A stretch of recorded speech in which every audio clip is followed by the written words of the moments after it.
Right, this is the EGR map that we found in the last video. I've left it at exactly the same point that we were at when we were watching the last video.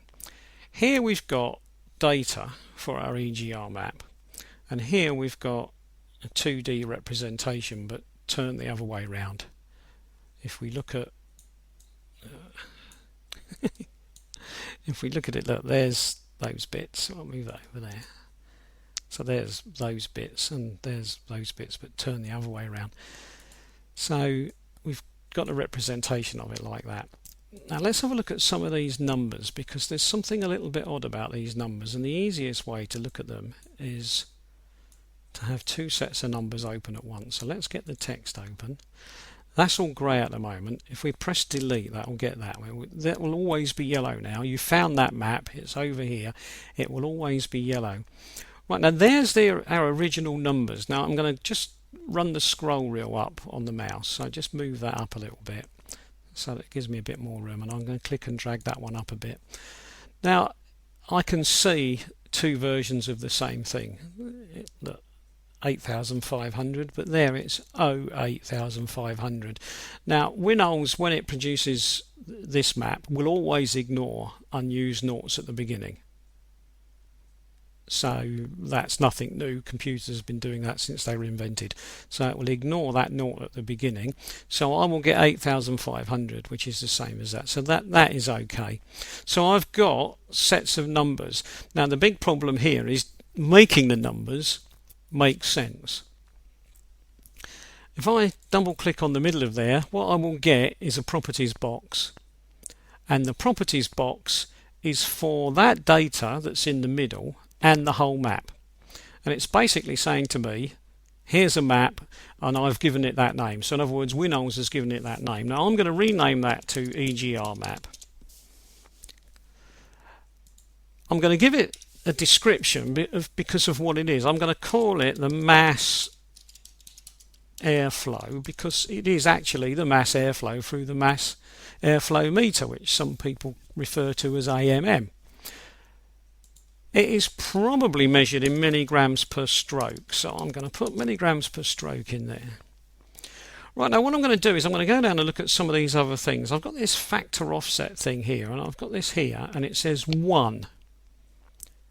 Now I know from experience of engines that I am never going to get a flow rate of 8,500. For a 2 litre engine, I can expect a flow rate in the region of 1,000. The addition of a turbocharger might give me a little bit more airflow rate, but I'm certainly going to have a figure in the area of 1,000, not 8,500. So what I'm going to do is I'm going to change that to 0.1. That will multiply 8,500 by 0.1 and give me, look what we've got, 850.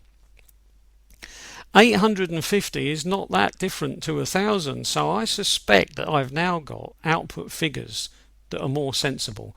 I've got a maximum airflow figure of 850. So I'm going to say to myself, yeah, I'll accept that. Now at this point, if I click X, I will lose whatever changes I've made. So I click OK. Right, let's look at what else we've got. This information here goes up to 51 watt. Well, if we double click on that, that will open, and it's telling us it's the x-axis. Now Winols has decided that's IQ. IQ is short for injection quantity. Now I'm going to accept that as being correct. Milligrams per stroke, I'm going to accept that as being correct. 0.01, I'm going to accept that as being correct. And down here I've got precision of 1.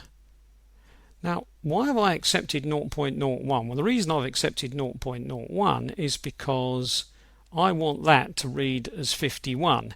If it was 0.1, it would read as 510, so 510. And if it was 1, it would read as 5,100. Now, I know that a figure of about 50, 51 up to about 70 or 80 is a quite sensible injection quantity. If this figure was above 100, I would be suspicious that something was odd. Now this precision number is simply how many decimal points I want, so that's my choice.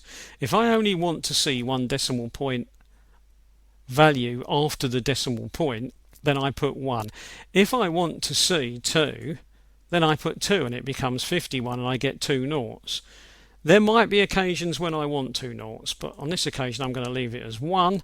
I'm going to say, yep, that's all okay, I'll accept that information.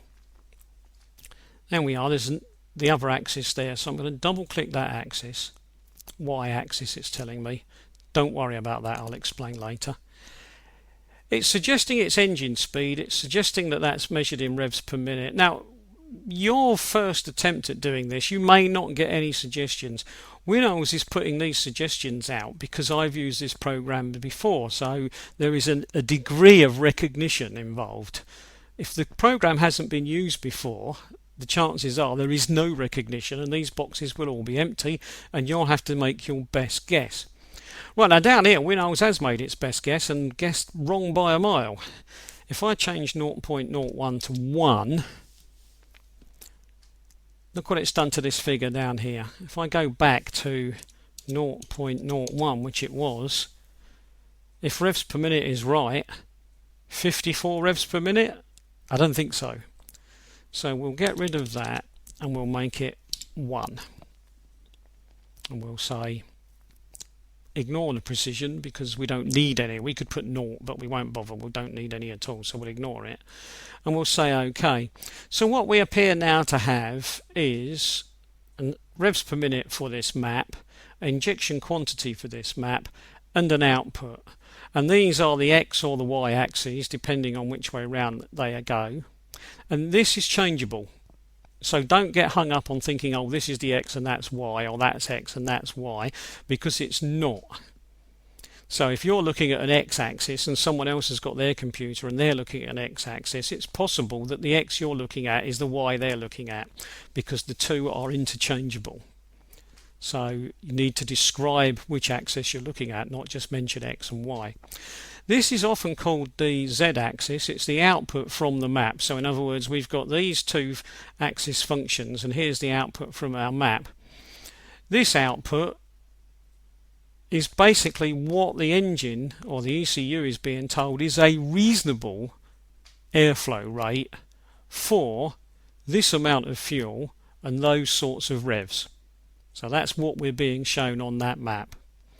Now normally you wouldn't worry too much about that because you're just changing map data, but I'm just, because this is a beginner's guide, I'm giving a slight more information about that as we go.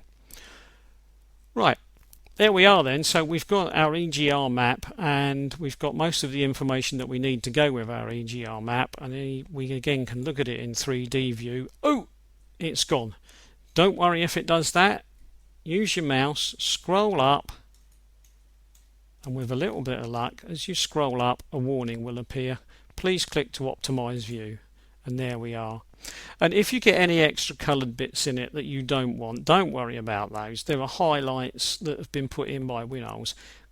Click delete and they have gone out of the way. So there we are. There is our map in 3D view.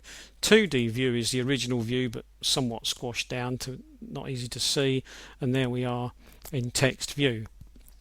Now at this point it is worth pointing out, where did this information come from? Now we've already seen that this information is that big block of information there, just slightly altered by a factor. And where did this information come from? Well, if we look, 1, 2, 3, 4, 5, 6, 7, 8, 9, 10, 11, 12, 13. 13 columns, look.